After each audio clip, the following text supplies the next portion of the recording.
July 20th, 2017. The day Chester Bennington died. When the year 2000 arrived, the much-feared technological collapse did not happen, just as no apocalypse was unleashed.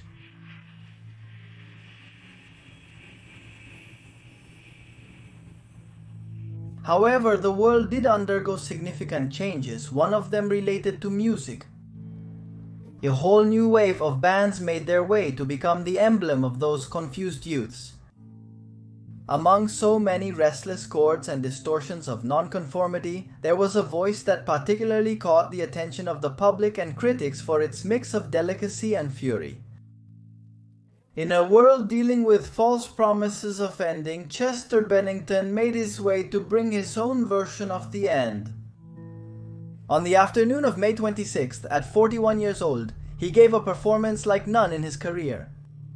His friend Chris Cornell, vocalist of Soundgarden, was being buried in the Hollywood Forever Cemetery. "My name is Chester," Bennington told the gathered mourners. Then, accompanied by a guitar, he sang Hallelujah.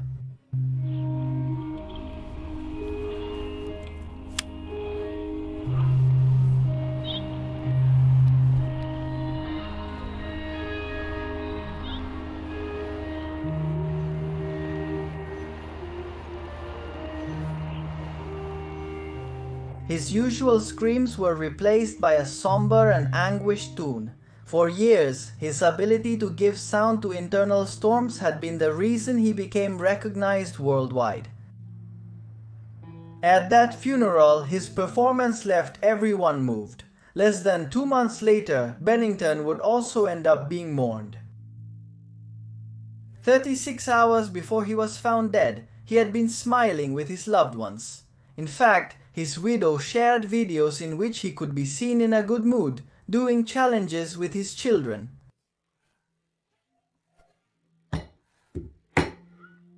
A week before Linkin Park embarked on a 29-day tour in North America, the news of his suicide shook his family, friends, and also the fans.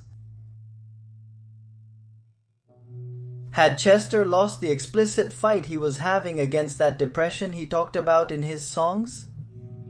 Had he finally lost the battle against that dark side that had accompanied him all his life?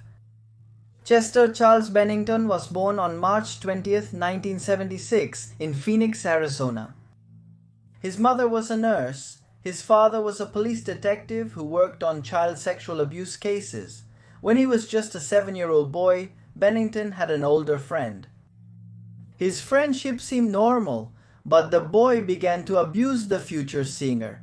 First psychologically, manipulating him and playing with his fears, and then sexually. Then the torture began to grow in intensity and became systematic. Knowing what happened to children who suffered the same as him, Chester hid the matter for fear of being considered a liar. In future interviews, he would express that this time had wreaked havoc on his personality, eliminating his self-confidence and his ability to relate to the environment. With the divorce of his parents, things got worse and the pain gave way to an anger that found no better outlet than art. At a very early age, Chester began to draw to quell his desire to run away or hurt someone. He also poured his hatred and frustration into poems and songs. Many of these songs over time managed to be the shelter for many teenagers who, going through some worthy difficulty of adolescence, suffered from that terrible feeling of loneliness. The abuse continued until Chester was 13, when he decided to tell his father everything. However, at the last moment, he chose not to press legal charges when he discovered that the young man who had mistreated him for years that seemed like an eternity had also been a victim of abuse. Far from finding peace or reconciliation with his environment, his time in high school was nothing short of hellish. Because of his thinness that made him look so weak and his withdrawal, he became the main target of the bullies who made sure to remind him day after day that life was horrible. Around that time, Bennington began to abuse marijuana, alcohol, opium, cocaine, methamphetamines, and lysergic acid diethylamide. When he felt that that shortcut, the one of self-destruction, was not going to save him, he left his father's house and moved in with his mother in a silent plea for help. She forbade him from going out for a while so that his addictions wouldn't end up killing him. Even feeling the throbbing of the recent bruises, Chester decided to overcome everything. He picked up a pencil and decided to draw himself a destiny amidst all the darkness that surrounded him. It was then when he proposed to himself to dedicate himself to music. He worked at a Burger King for a season before starting to shape his plan. He was far from suspecting that all his dreams would come true. He would also never suspect that even with all his dreams fulfilled, his darkest side would never leave him. Bennington started his singing career with a band called Jim Dowdle and His Friends. Later, Dowdle and Bennington moved on to form Grey Days, a post-grunge band that recorded 3 albums. With experience and constant growth, Chester left Grey Days in 1998. Surely some door would open soon, but things were not as simple as he hoped. Deaths were piling up at his door and finding another band became a problem, even though he spent entire nights improving his techniques and applying to every audition he found. That's when Chester, exhausted, set a deadline. If his career didn't take off, he would officially retire. Once again, the abyss threatened to devour him. But then the light appeared at the end of the tunnel. The vice president of artists and repertoire at Somba Music in Los Angeles offered him an audition with the members of a band called Zero. Bennington quit his job and moved his family to California, where he had a successful performance in front of the microphone. Missing out on celebrating his own birthday with his loved ones, he managed to record the song for his audition in one day. At that time, the close and fruitful relationship between Bennington and Mike Shinoda, the other vocalist of the band, was born. Together, they would make significant progress, but they couldn't find a record contract. However, they did not despair and gave each other strength. They knew they had a product capable of revolutionizing everything in their hands, and they were not wrong. The band would end up signing with Warner Brothers Records, and they stopped calling themselves Zero. Now they were Linkin Park. With their first album, released on October 24th of 2000, they would break many records. Hybrid Theory was the 7th best-selling album of the 2000 decade and was certified diamond in the United States and multiple platinum in Europe. The 4th single from the album, In the End, reached its highest position by ranking 2nd on the Billboard Hot list. Linkin Park quickly gained a reputation for maintaining a musical style that amalgamated rock, rap, and electronic sounds. While initially considered a new metal band, over the course of their albums they explored various genres, made virtuosic experiments, and continually reinvented themselves while reaping more and more successes, giving the scene an unprecedented breath of fresh air. The band, which won 2 Grammys, is estimated to have sold over 100 million records. Not content with this, Chester formed his own band, Dead by Sunrise, as a side project in 2005.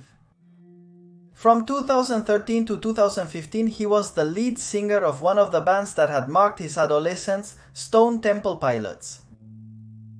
The circle was closing. Hit Parader magazine placed Chester at number 46 on the list of the top 100 metal vocalists of all time. The teenager was maturing, looking at himself. In parallel, as the laurels multiplied, Bennington's entire artistic career was marked by his constant health problems and his bad luck in getting involved in accidents. Chester suffered from poor health during the making of Meteora, for example, and struggled to attend some of the recording sessions. In the summer of 2003, he began to suffer extreme abdominal pain and gastrointestinal problems while filming the music video The Nam. He suffered a wrist injury in October of 2007 when trying to jump off a platform during a show. Despite the injury, he continued to perform the entire show with a broken wrist.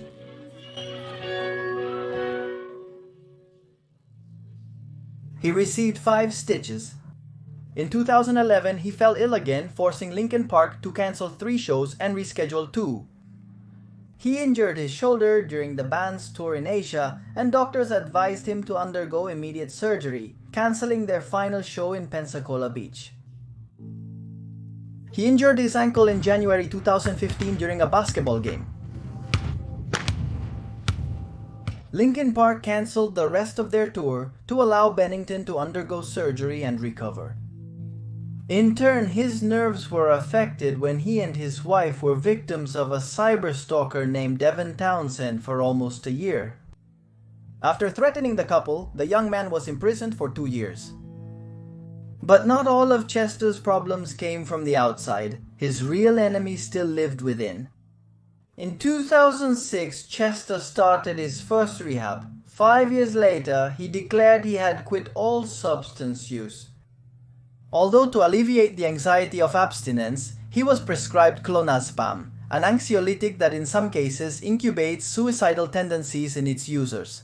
According to some close ones, Chester flirted with death on more than one occasion. Sometimes his spirits would fall and his addictions would reappear to remind him of bad times or confront him with a facet of himself that he increasingly disliked.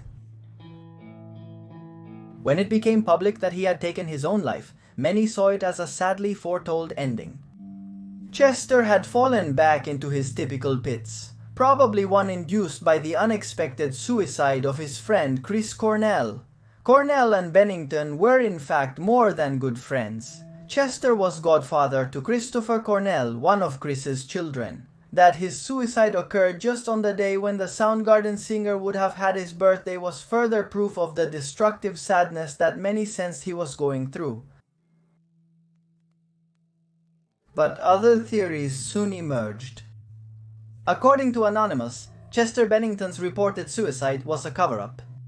His death was actually a murder that was related to a revelation of secrets regarding a pedophilia network that emerged in Hollywood a few years ago.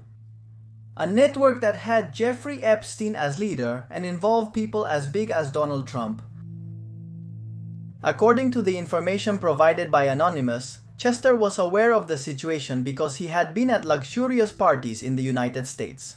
In addition, after having recounted in various interviews his nefarious past as a victim of abuse, Chester had become an activist in the fight against child sexual abuse. Suspiciously, Cornell and his wife had also been involved in this cause from an organization that precisely had these purposes. According to a widespread rumor sponsored by the private investigations of a former Marine, Randy, weeks before their deaths, both Cornell and Bennington had announced that they were ready to make public documents that provided compelling evidence of pedophilia in high spheres of power. Randy also stated that Chester may be the illegitimate son of John Podesta, a very powerful person who works in Washington and who has worked for the Clinton family involved in a multitude of crimes. It is supposed that 2 months after Bennington's death, the rest of the members of Linkin Park received a visit from Bill Clinton, as well as a donation of $2.5 million from the Clinton Foundation for no apparent reason. Was that perhaps a way to buy the band's silence?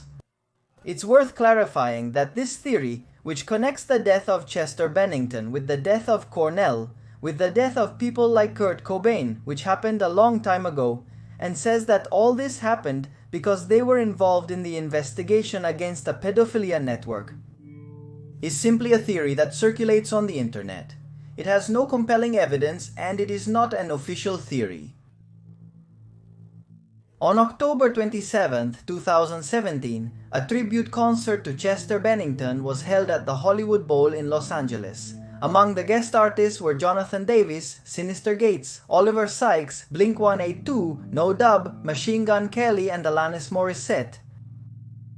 Many argue that Bennington had reasons to be happy at the time of his death. Linkin Park's new album, One More Light, had topped the charts upon release. In addition to Linkin Park's tour, Chester was planning a reunion with his grunge band Great Days for September. His wife asked that Chester's case alert the world. Sometimes depression presents itself with the least expected face. I know that for me, when I'm inside myself, when I'm in my own head, This place right here, this skull between my ears, that is a bad neighborhood, and I should not be in there alone.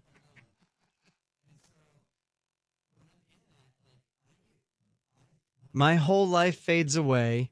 If I'm there, I don't say nice things to myself. There's another Chester there who wants to take me down. I'm not actively going out of myself and being with other people, being a father, being a husband, being a bandmate, being a friend, helping someone out. Outside of myself, I'm great. If I'm inside all the time, I'm horrible. I'm a mess. And when you can pass and look at something, you're elevating yourself consciously. You're illuminating yourself to that point to a certain degree. And this is that moment of enlightenment where you say, you know, I could do something about this. And by doing it, I can move forward and get unstuck from this. And I could actually, for me, it's like I can live with life. On life's terms, I can experience the whole spectrum of humanity and not want to get out of it. We've always written about our lives, and that should be enough. We don't need to find something new. Like, life is always throwing you these curveballs. Whether good or bad, it just happens. And eventually what I found is, especially with the bad, because that's what sticks with me a bit more, to come out the other side and say, man, I'm a better person because of that. Or I'm more compassionate because of that. Or, you know, I can understand. I feel like I understand. I view people differently, having been through some crazy experiences. Finding the positive in these situations is what I strive for, while still acknowledging the emotions felt during those times we had going through all these circumstances. There is in depression a huge ear-to-ear smile. Be that as it may, fans around the world still mourn the loss of an artist who gave everything to exorcise his own demons, while managing to ward off other people's demons, sometimes begging for mercy, sometimes screaming for the darkness to break, sometimes with a melody designed to put the beasts to sleep. Here is your peace. The good that has diminished you.